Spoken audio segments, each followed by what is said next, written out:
Welcome back to Logistics Remix. Today's episode is all about the future of alternative carrier shipping. What's changing, what's possible, and why shippers and brands are taking a harder look at their carrier mix. Our guest today is Ben Emmrich, the CEO and co-founder of Tusk Logistics. Tusk is building the infrastructure for alternative parcel carriers, enabling brands to diversify away from the national duopoly and take advantage of faster, more affordable deliveries. Ben brings deep experience in e-commerce logistics and has been at the forefront of helping high-growth brands modernize their last-mile strategy. Ben, welcome to the show. Thanks for having me, Timur. Really excited to be here. Me too. I think we're going to have a great conversation today.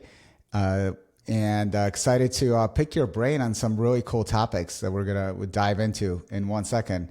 Ben, before we start diving into those topics, I'd really love to start with your story. Like, how did you get into the logistics space, and what led you to start Tusk Logistics? Uh, well, I guess like the short answer is by accident. So I was working right out of college at Google, and I was working on the Google shopping team. And what happened was is that I was managing really large retailers for the Google shopping team. And then my boss at the time gave me responsibility for managing UPS, FedEx, and the postal service for Google shopping. So that was kind of my first foray into small parcel. So when I was at Google, I was doing everything from managing rate cards, interacting with senior execs at each of those parcel carriers. And long story short, Timur, like I fell in love with the small parcel space. It was like a space that I really enjoyed. I love like the real world physicality of small parcel. Like you got to move a box from point A to point B. But yet at the same time, it was this like old school industry that you could tell was like about to really evolve in a digital ecosystem. Like this is 2014, 2015. So it's just like super compelling. It was a great mix of like real world operations, digital change coming. You could sense that it was on its way. And so what happened was is that I ended up getting recruited out of Google by Shippo. So I spent 4 years at Shippo. And then in 2021, I left Shippo to start what became Tusk. So it was a bit of a winding journey, but not something I expected. I mean, I'm a Latin major of all things, so I definitely wasn't expecting to be in the small parcel ecosystem. But it has been super compelling, super fun. I'm very thankful to land where I have. That's awesome. So, okay, so you went from technology company to technology company providing services to small parcel shippers, e-commerce brands, and then took. It sounds like you took all that experience, right? Google experience, Shippo experience, and combined it together, and then launched Tusk. Kind of curious, how you got started, where the idea came from, how you got started, and I think it's amazing to take your background and apply to this space. I think a lot of people that start companies in this space come from the logistics space. You came from a slightly different background in tech. Um, yeah, like I'm very thankful that like my background was like at a more like big digital firm, Google, right? Like it's as big as they get. Uh, but that kind of imbued my approach with like digital first rather than like old school parcel operations first. Like I do think that's an advantage that I have that like I didn't spend the first 10 years of my career within, big brown, big purple, big red, white, and blue. Like there's a bit more of uh, a digital first perspective and kind of what we build at Tusk as a result. But yeah, I think more than anything, it's it's about like finding value for the shippers. And like in my experience, whether it's at Google, whether it's at Shippo, whether it's at Tusk, it's like evolving the product to make sure that you're driving value to the shipper. So as an example, at Shippo, like the value for the shippers there was simplicity. Simplicity for like a young, growing Shopify brand to download the Shippo app and be able to very quickly print postal or UPS or FedEx labels. Like that was the core of what Shippo was then. And today at Tusk, where we're driving value for shippers is we're making it really easy to access and operate alternative carriers nationwide. So as you mentioned, we built the infrastructure to do that really well. We have a Tusk operations platform. It's like a single pane of glass for folks to manage their operation day to day, to see parcels in real time, to take action proactively on parcels, to solve delivery issues. We enable them to access this whole ecosystem of alternative carriers. And at the end of the day, save money and drive more margin on their small parcel operation. But it's all about like keeping the shipper front and center, making sure every day that you're working hard for them, driving value for the shipper.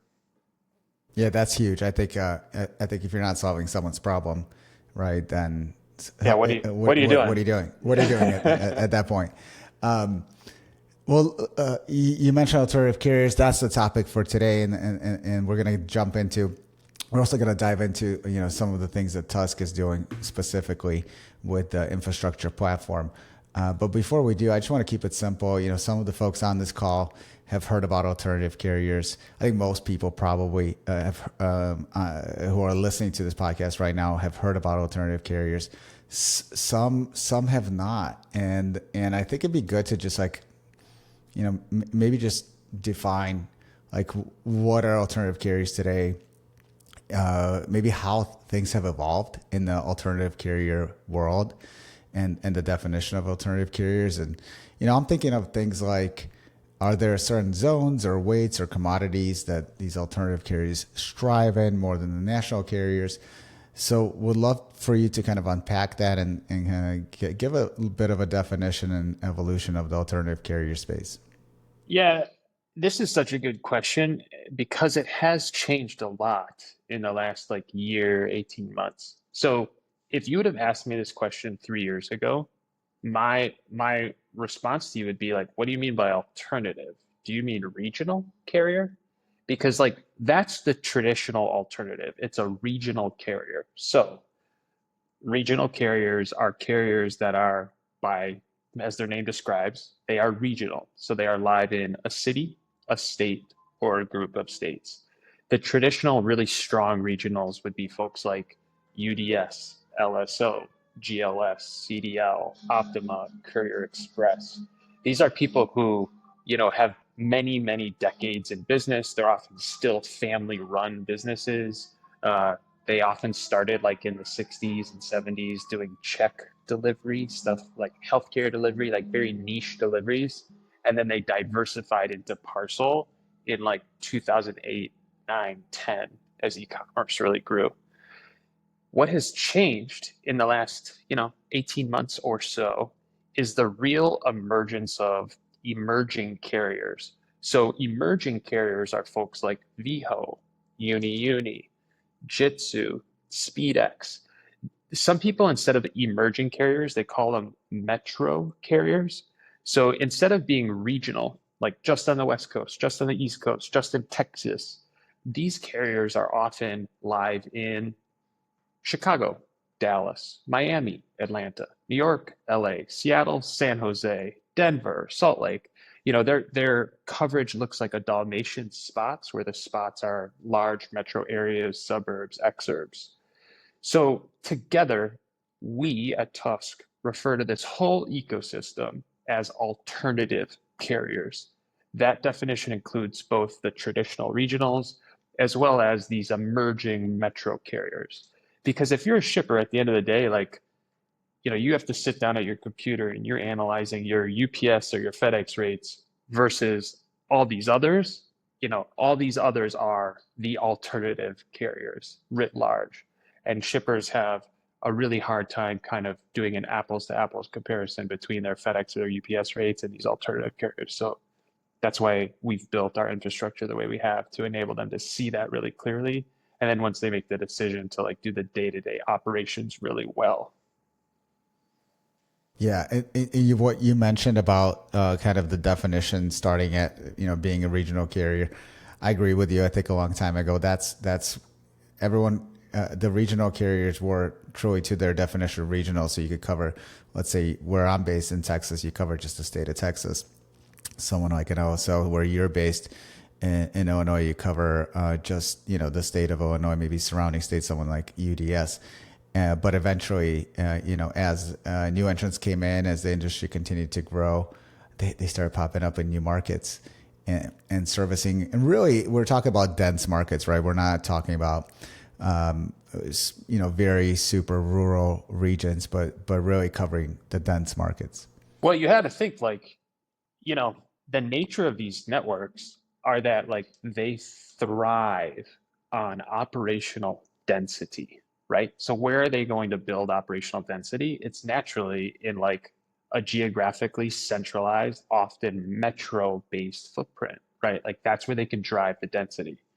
That's also why, like on the traditional regional side, those companies grew up doing, by its nature, very locally heavy volume. So like paychecks, healthcare, like a lot of regionals to this day still have like the state contract for like the Department of Correctional like office delivery, like state contracts. It's just like it's by its nature like really deep local footprint.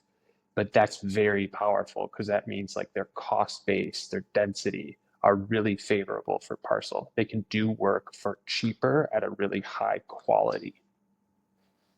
Absolutely. So with them being more regional, more metropolitan, I guess, based, would you say that the zones and the weights, the commodities they strive in, like where do those fall in? It sounds like if they're regional and they're metro based, it's the shorter zones. And then if their business is evolving from paycheck deliveries to e-commerce, it's kind of lighter parcels, right? Not envelopes. And then maybe for the commodities, it's all the e-commerce stuff, right? It's the boom of e-commerce that we've been seeing over the last, I guess, 20 years, but really in the last 5 years. Well, I think like your question points to, quite honestly, like a really difficult thing for most shippers to grok, which is essentially like which carrier is good at which type of volume and where are they good, right? Honestly, there's no straight answer. It depends is the answer.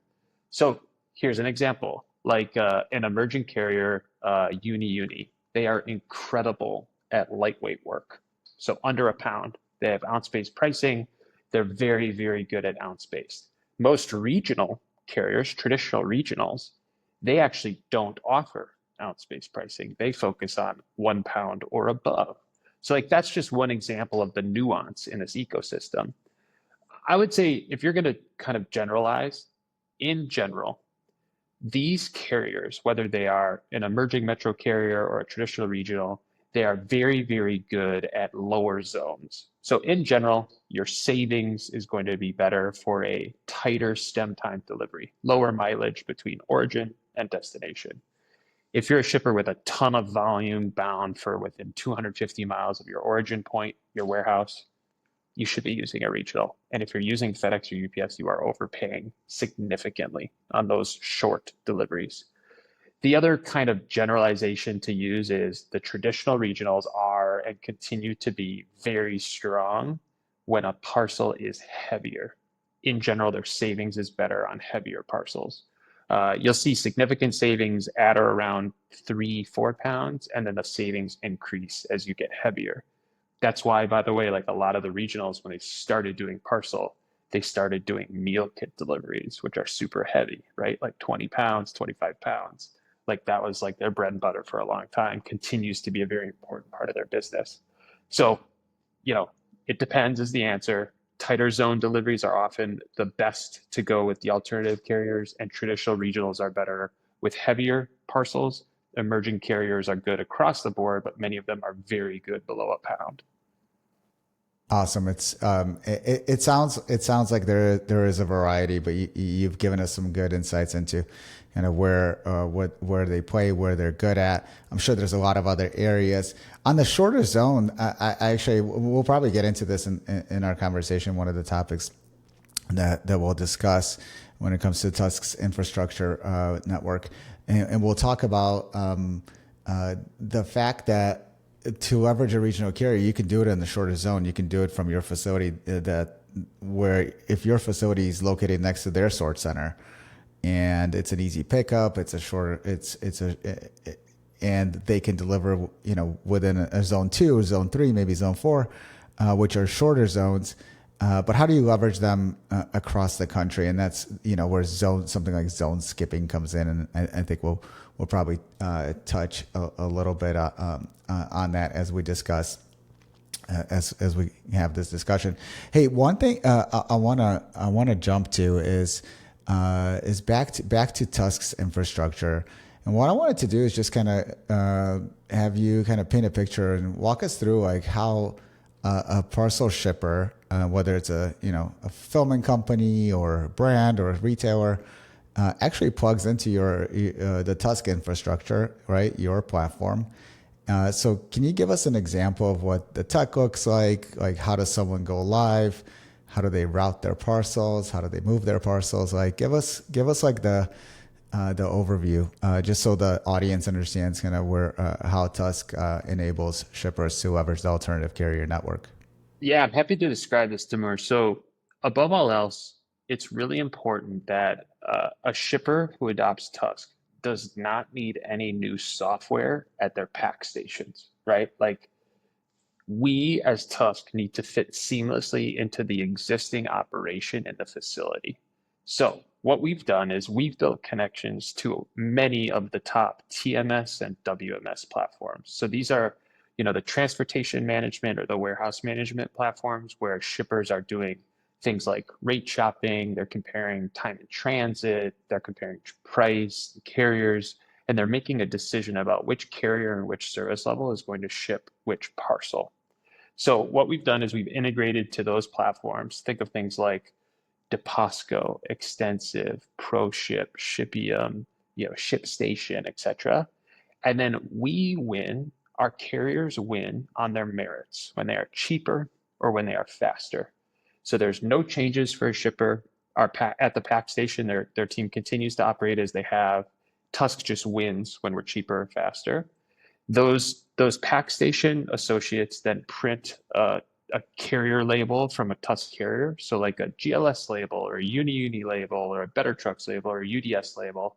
They print that actual carrier label at the pack station. They apply it to the parcel. And then our team, the Tusk team, manages a single daily dock sweep from that facility. So what we do is we are able to route a truck to the facility. We do a unified pickup, and then we strategically inject into the carrier injection hubs. So we maximize for time in transit and lowest cost. So all of that headache around the dock sweeps and the injections, the first mile freight, the line hauls, which I'm sure we'll talk more about, that is all managed within Tusk. And the shipper just prints labels as they're used to printing at the pack station. Okay, that's awesome. I think I heard two things that are really relevant and really important because I've run into these issues myself when helping someone diversify a carrier network. The first is the integration. It sounds like you've got some native integrations built into the WMS system, some multi-carrier shipping software, which I think is fantastic because one of the top issues I've seen, let's call it like in the last 5 years, has been that's been a blocker is not having seamless integration.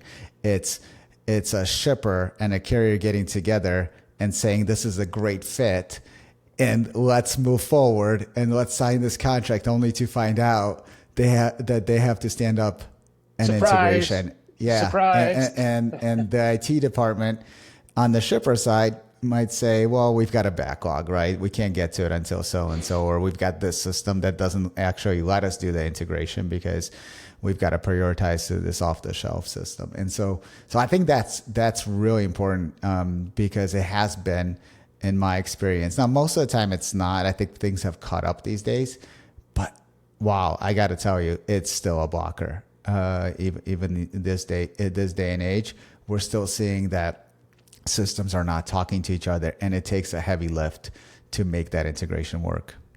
Listen, this is like a central pain point of our industry, right? It's like the plumbing, the sausage making, the connections between your WMS, your TMS, your carrier partners, your customer support platform, making sure that like your ops manager in your warehouse has the same level of insight as your customer support manager back at the head office, like that they're not managing things via email or Slack message or text or phone call, like, making all of this work as close to seamlessly as possible is like the central challenge of running a formidable operation in 2025. For us at Tusk, the main ethos is always, shipper value. So the way that we drive shipper value beyond margin on parcel and savings is seamless integrations, right? Like we fit into whatever they have already in place in the warehouse. We don't require new software at the pack station. And as a result, like they get all the benefit of the Tusk carriers, they get access to those Tusk carriers, to that savings without needing to like rip out their TMS and install a new TMS and retrain their associates. Like that's just not realistic. Like they're not going to do that, right? Like Totally. it's And you're going to yeah. slow people down, right? So if you want to onboard three of these regional or alternative carriers, uh, you've got to go through three onboardings and three integrations, and then you've got to train your team on when to use each one. And so Well, and it you have to sounds, it's, negotiate. You have to yeah, you got negotiate to with each of negotiate the those rates. three, and then you got to like, well, what happens when something goes wrong with a parcel? You got to know like three different escalation paths. Some carriers allow you to like have a Slack channel. Some require you to call. Some require you to email. It's like everything is different. So your poor customer support team is like, wait, like how the hell do I escalate, this thing for this carrier? Like the juice ends up not being worth the squeeze at a certain scale. Um, and that's the central problem that we've built Tusk to handle is like lowering the barrier of entry, making that whole ecosystem unified, visible, and controllable by the shippers.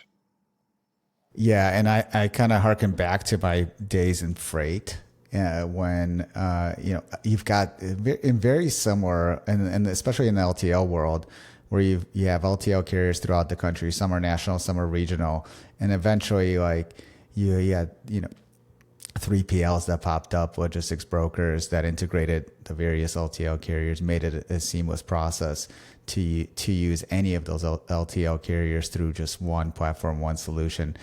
So I think it's kind of been done before, but not in parcel, not so much in parcel. And it sounds like you're taking all that friction of onboarding and managing the day-to-day management, the onboarding, the integration, the rates for the regional carriers, and just making it a turnkey solution. I like that.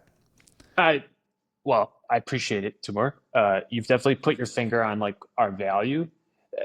Just to be bluntly honest, like this ecosystem will always be complicated and it'll always be somewhat hard. But by addressing like the complexity, by lowering that barrier of entry to this whole ecosystem, we're just opening up a ton of margin, savings, operational flexibility. There's still complications. It's still messy at times, but man, are our shippers like seeing big payoffs from these alternative carriers. And it's like it's fun for me. Like my hypothesis in building this business was like shippers wanted this, and sure as shit, 4 years later, like shippers want it. Like we're building in the right area. It's good. It's just like fighting the inertia of the way things have always been in the small parcel ecosystem where someone just like ties all their volume to UPS or FedEx. Like that's a big that's a big glacier to melt, And like we're doing it piece by piece, drop by drop. Yeah, listen, I think one thing that I saw you post on LinkedIn recently was your monthly volume metrics and the adoption and growth, and I think you had a bar chart on there that showed kind of like each month and each quarter and the growth year over year, and it was very impressive. I think we're talking more than 100% growth year over year in terms of adoption and volume. And you're being I don't think you put the specific numbers on there, but in terms of year over year multiple, wow, I think it was impressive. And I think any product that kind of starts to hockey stick is probably adding some value, probably a lot of value in the market? Uh, yes. I mean, like, so for us, so we grew over 30% from Q2 to Q1. Q1 to Q4, which traditionally in small parcel is like Q1 is always smaller than Q4. It's the nature of seasonality, right? We actually grew 30% from Q4 into Q1. So like the demand for alternative carriers continues to accelerate even outside of seasonality. The big driver of this, Timur, to be really transparent, is actually like the virality of alternative carrier services once they are live in a building. So our existing shippers grow with alternative carriers via Tusk so fast because as soon as they like, it's like giving your kid an ice cream. They want another ice cream, right? Like it's just like the more they see, feel like the growth in their bottom line because of adopting alternatives, the more and more they're like, hey, what other carriers can we use? Can we access this other facility that I have on the other side of the country? Like the growth is viral and like our hockey stick is due in large part to existing Tusk shippers accessing more alternative carriers and shipping more parcels with each alternative carrier. Like it's very much a flywheel that works to the benefit of the alternative carrier ecosystem in general. Man, that's awesome. I think it's kind of like it sounds like a snowball effect is what's happening. Something else I wanted to talk about, which you've posted recently as well, that you and Tusk put out the Tusk 2025 Alternative Carrier Benchmark Report. And I want to read this. It was one line that really stood out. And what it said is, this isn't a knowledge gap, it's a trust gap. So I want to dive into that, have you unpack that a little bit for us. Why do you think so many shippers hesitate to switch, like even when they know about alternative carriers? Are there some misconceptions shippers still have about using alternatives, something else going on? Like, tell us about what you're seeing in that trust gap and just if there's any hesitation due to some misconceptions in the market. Yeah, I think more than anything, the driver of like a trust gap. So to be really clear, this is like a decision maker within a shipper's operation. So this could be the VP or director of operations at a e-commerce focused 3PL or a brand that self-fulfills. That director of operations, though they know that there's margin available in the alternative carrier ecosystem, they know they can save 30 to 40% per piece if they switch some volume from UPS to an alternative or FedEx to an alternative. The reason that they don't make that switch at its core is one of trust and risk reward. They don't yet they don't yet have the confidence that the risk of making a change off of something they've known for decades is worth the payoff. Now, the people who are at the bleeding edge, the best in class shippers, they they aren't jumping 100% into alternatives. They're not abandoning their UPS or FedEx contracts. What they're doing is they're taking smart, calculated adoption steps, right? They're giving a piece of volume to an alternative carrier. They're testing it. When that test goes well, they expand it. If it doesn't go well, they turn it off and test a different alternative. Like there are smart ways to crawl, walk, and run into alternatives. But you know, in reality, many of these organizations are overloaded, right? Like these directors of operations are responsible for like the two pickers that called in sick this morning, in addition to the parcel strategy. Like, there are certain things that just kind of bubble up to the top of the list by necessity when two pickers don't show up in the morning. But those people are overloaded. They're dealing with rigid, complex systems, right? Like we talked about this earlier, the WMS speaking to the TMS, speaking to the customer support platform. Like, man, if they introduce a new carrier, what's going to happen, right? Like that's on them. If they introduce it and it falls apart, like, ugh, like that's on the director of ops, right? So for all these reasons, bandwidth, complexity, it just leads to a situation where that decision maker says, oof, it may be good, but it's not worth the risk. I'm just going to default to what I know. I'm going to default back to UPS and FedEx. Quite honestly, I don't blame them for that, Timur. I mean, you see this every day. You could probably validate this for me. Like sometimes that's the right decision for an operator. It's like stick with what you know, keep things stable. But if they make that decision quarter on quarter, year on year, month on month, week on week, day to day, if they stick with the status quo, they are absolutely getting screwed. There is no better demonstration of this, by the way, than what we're about to hit in like less than a month, which is holiday surcharges. Like, think about it. Like, if you're shipping with FedEx or UPS, you're about to eat like $3 of holiday surcharge on every parcel. And Big people are time. just like, and people are just like used to it, man. Like, it's such an accepted pain that they just budget it in. They kind of, well, it happens every peak season. But like now, Timur, you've posted about this, man. It's like, what FedEx surcharges going into effect like September what? It's like it's September. It used to be like November. Now it's It's a much September. And longer peak season this time. If you look 10 years, like, 5, 10 years ago, it was like half the size or it's half the time frame, I should say. it's death by a thousand cuts, right? And it continues to get worse for the shipper. And if they don't have the operational flexibility and more importantly, like the organizational courage to make a change, they will continue to be screwed by the legacy national parcel carriers. Yeah.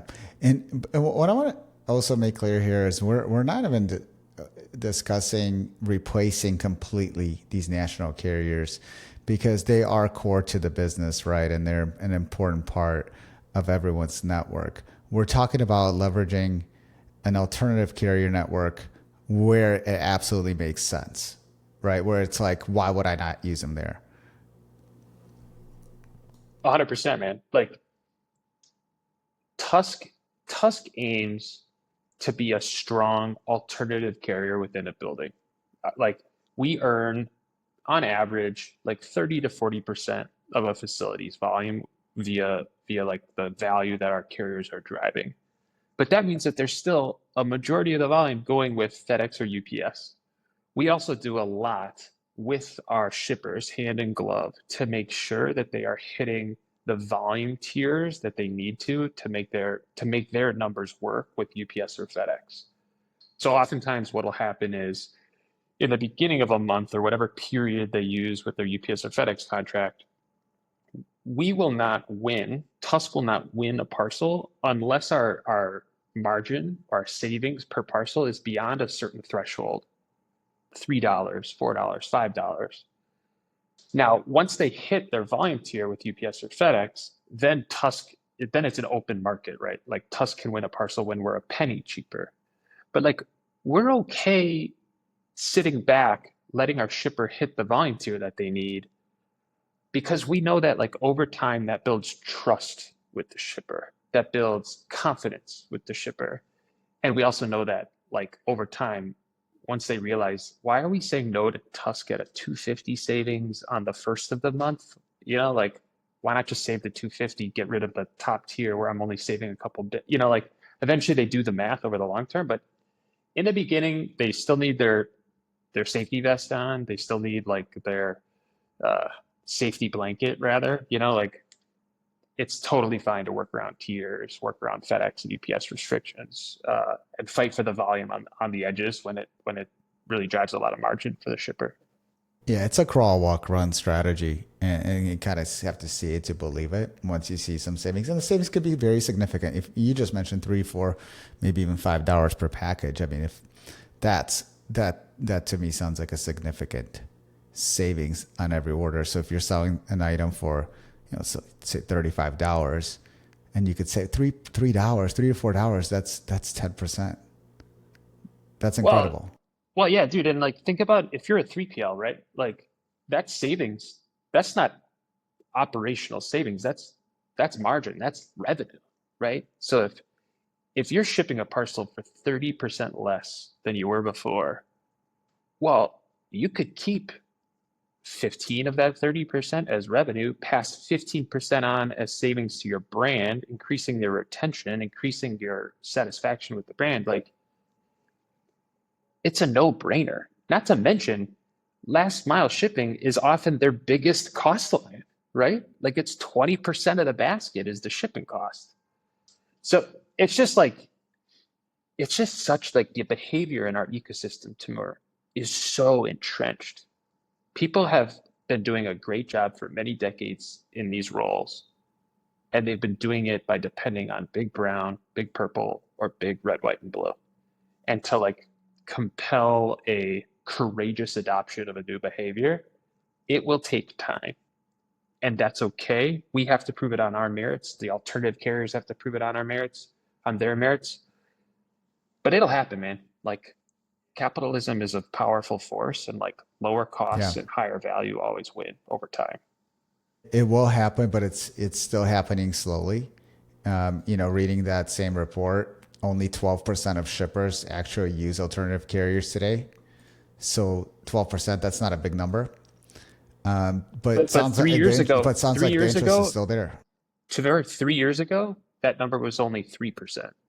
So like the adoption is, it's still a small base, but the adoption is starting to accelerate. It's one of those charts where you don't see the second bar for a while, and then you start seeing the second bar. You're like, all right, there's promise. Yes. Yes, for sure.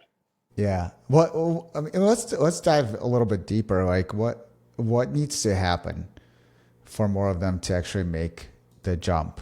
Like, I mean, it sounds like it's happening. I mean, but come on, 12%. I would think like it's good. It's on its way, and I think there's more of a greenfield out there. But what else? What else needs to get unblocked? What else needs to happen? What else do people need to believe, or is it just a trust factor? I mean, I think the trust factor is kind of like the core gut reason why folks are slow to adopt at times. But in terms of like what needs to happen, from like a from a behavioral economics standpoint, I just think like more people need to see other people that they know, trust, have worked with in the past adopting alternatives. Like the social proof of alternative carriers, it's starting to increase. It will continue to accelerate, right? Like just the osmosis in our industry of like people seeing value and telling their friends or former colleagues or partners, that will help a lot. But dude, there's a number of like very tactical things that need to happen as well. So like, these are things that we have solved or are solving for, but like uh, a unified network of zone skips, uh, a unified tracking ecosystem, customer support that's unified across all alternatives, a centralized platform for submitting claims across all the alternative carriers, um, a label schema that shows the final mile carrier label. So it's not a generic label, it's like the actual carrier's label, but with a section of the label itself that allows for unified automated sortation or scanned codes or like different kind of operational nuance that a large shipper needs to like run through their own systems. Like all of this stuff is really hard to build, but it's so essential to make alternatives easily accessible, easily controllable.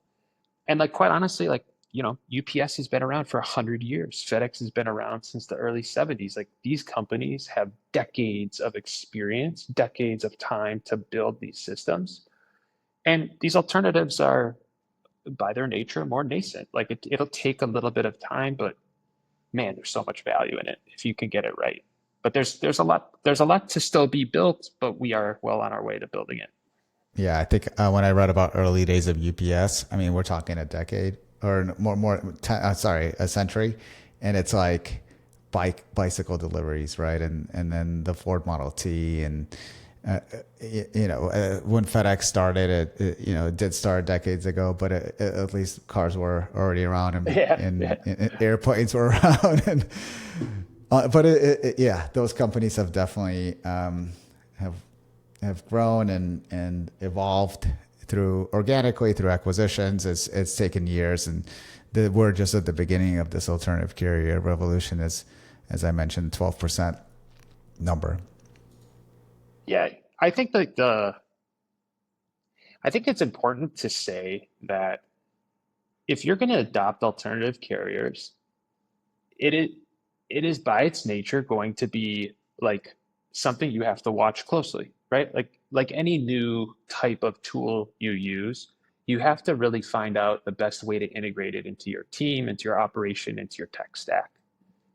It is it is something that offers a ton of capability. There will be bumps along the way, but at the end of the day, you're going to be much stronger because of having adopted it. And I think it's just like the people who don't want any bumps in their op are just kind of like stiff arming alternative carriers right now because like they have enough going on inside their own day to day. That'll change for most of them. And for the ones that always stick with UPS and FedEx, like eventually their boss is going to come to them and be like, why the hell are we paying $4 in holiday surcharges? Like, why haven't you addressed this? Like those people will eventually get like their feet put to the fire and they'll have to adopt it because their boss told them to. Like it will eventually happen to every organization that alternative carriers break in. It's just a question of when and how. Absolutely. And one of the things you mentioned was this communication, right? So we talked about the integration. We talked about kind of the sweep, the one single sweep pickup and sortation. But communication is critical, right? It's like, where's my shipment? Or, hey, the shipment came in damaged and I've got to file a claim. I've seen the Tusk platform offer some really, I think, innovative. I mean, I think very innovative for this industry solutions for those communications and claims. So can you touch on that a little bit? Yeah, so I mentioned that Tusk integrates into the existing TMS or WMS, right? Like that's how a shipper chooses a Tusk carrier to deliver a parcel. We integrate into like the Shipium, the ProShip, the ShipStation, etc. In addition to fitting in seamlessly into their existing operation in the warehouse, we give every Tusk shipper access to the Tusk operations platform. So this is a standalone website that they have access to that shows them all Tusk parcels, regardless of carrier that they have shipped, both historical as well as in flight. So live parcels, parcels that are flowing through the systems of our Tusk carrier partners. With this platform, they can do things like reroute parcels, change address, add a gate code, file claims. In addition, Tusk is always watching the parcels, right? So if we see that a parcel is likely to be delayed, we notify the shipper. If we see a parcel that has been lost or damaged, Tusk proactively files the claim on behalf of the shipper. In addition, things like claims or tracking, they're all unified. So a Tusk shipper can see all of the claims in flight across all carriers, as well as the real-time status of that claim. When the claims are denied, Tusk appeals those claims proactively for them.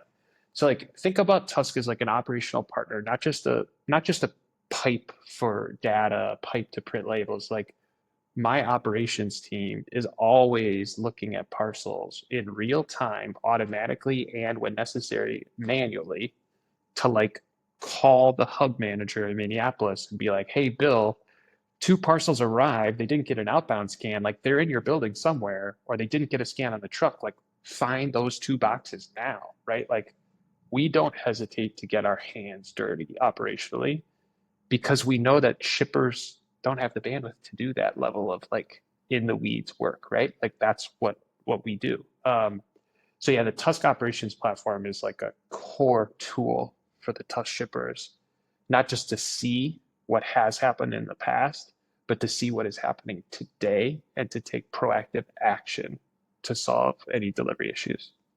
So almost making it seem like you've got one solution provider, you've got a worker that's supporting any exceptions, and then you got one platform to file claims instead of having to figure out each of these carriers' claims process, which each is going to be similar but somewhat different. Then there's going to be different email addresses to communicate to or send Excel files to or PDFs. When you're filing these claims, you've got everything's going through this one platform. Yeah, like all of that complexity is managed on the Tusk side. The shipper should only see a single platform with like a unified view of everything that is happening. And when they have issues, they can escalate to the Tusk team who just handles it, right? And like that is the current state of affairs with the Tusk operations platform, and it continues to get better, right? Like we continue to add features. I mean, like AI is such a buzzword, but Timur, like you can see where like AI becomes really powerful in a structured data environment that learns over time.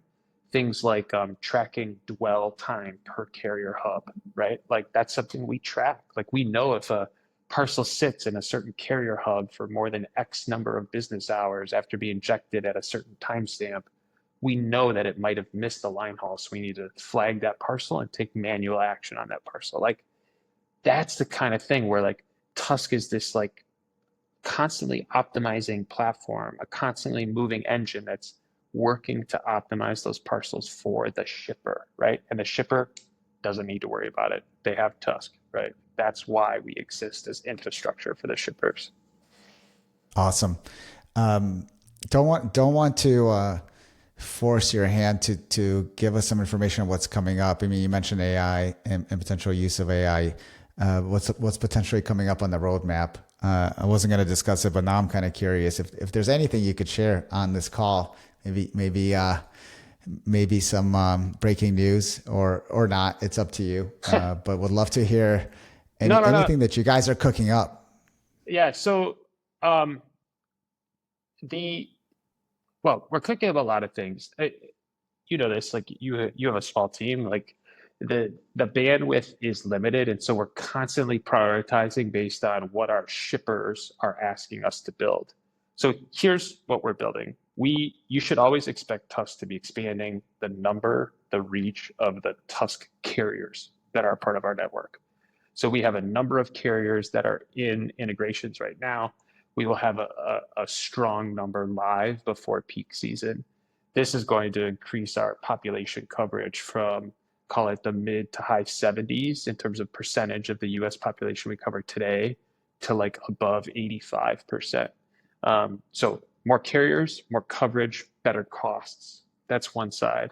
The other side is more robust features within the Tusk operations platform that enable our shippers to more efficiently operate Tusk parcels day to day.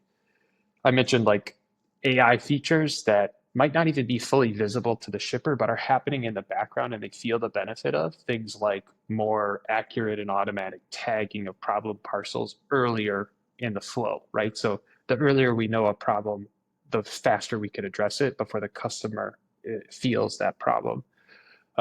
Things like AI informed impact analyses. So this is like scenario planning where we can say to like Timur's t-shirts, like, hey, Timur, I know you're considering a new West Coast facility.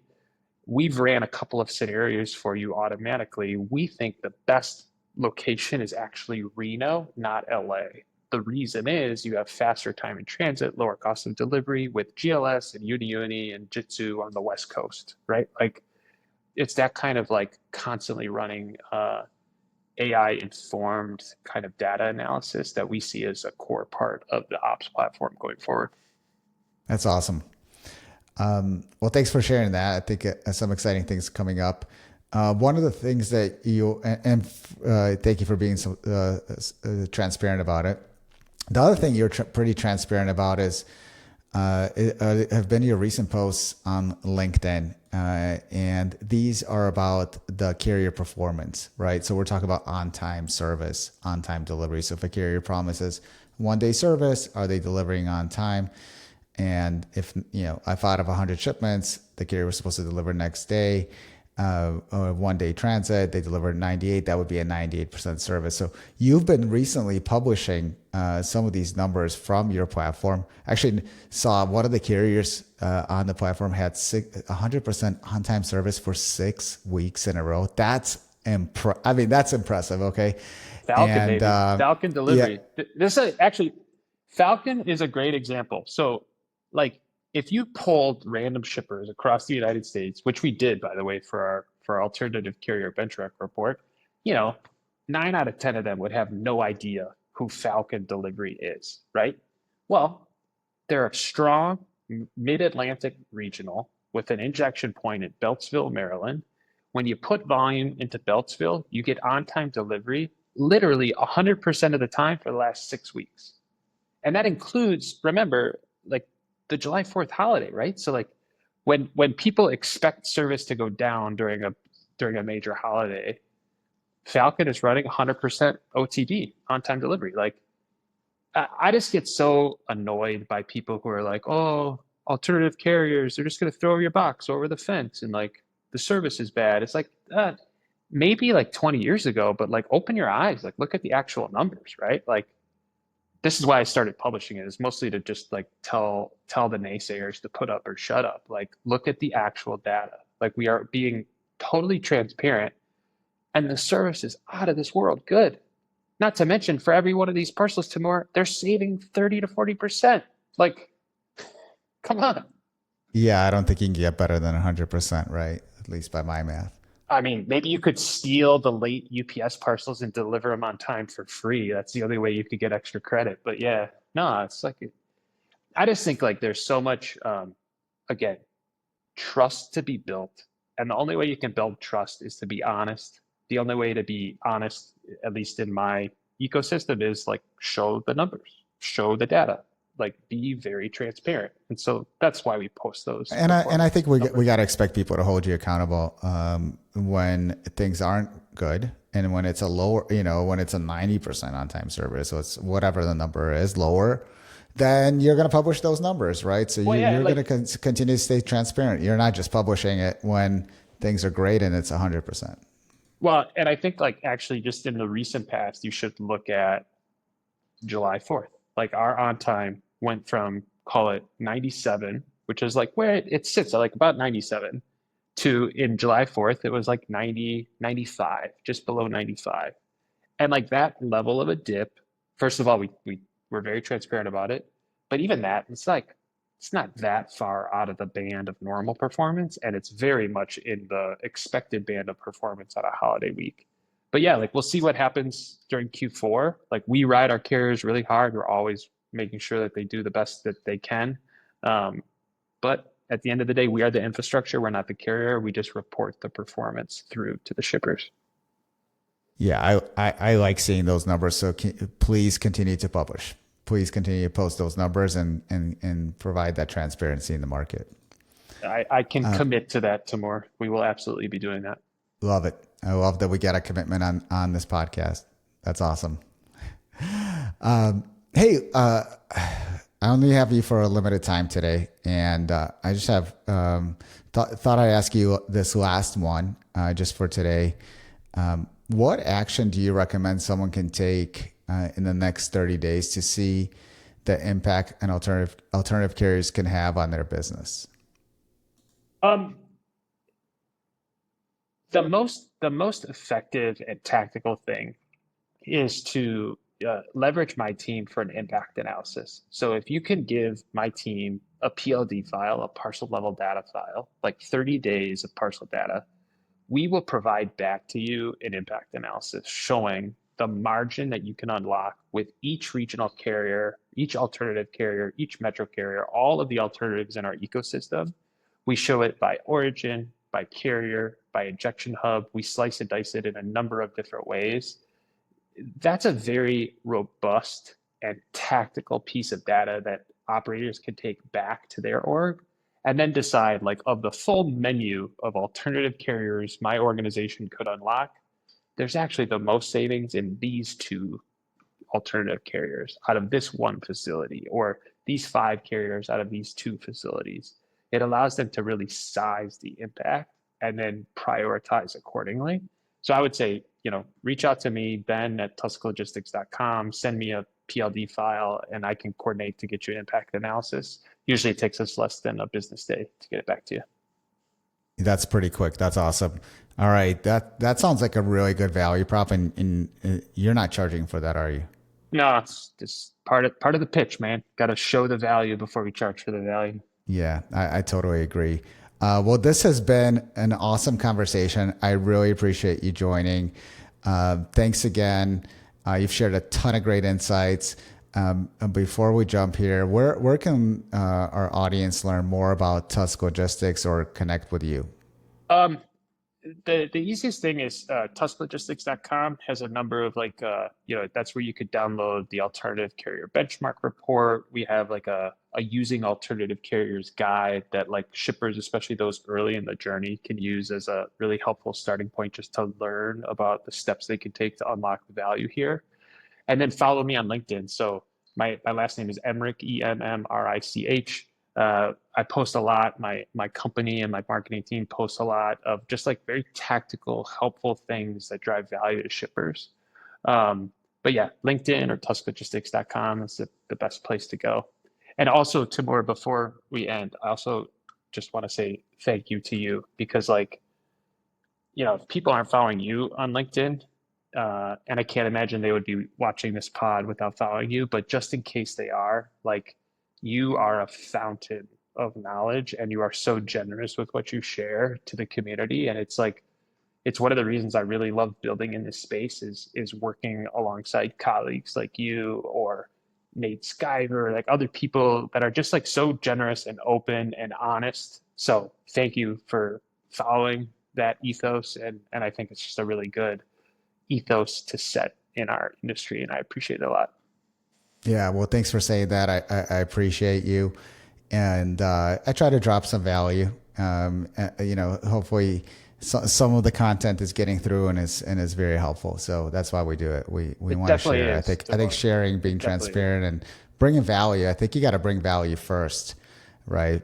Before you can do more. Well, it was awesome having you on. Again, appreciate your time and perspective. For folks listening, I hope you enjoyed this conversation. If you haven't yet, don't forget to subscribe to the Logistics Remix podcast on the YouTube channel and hit a thumbs up on the episode. And I'll see you next time.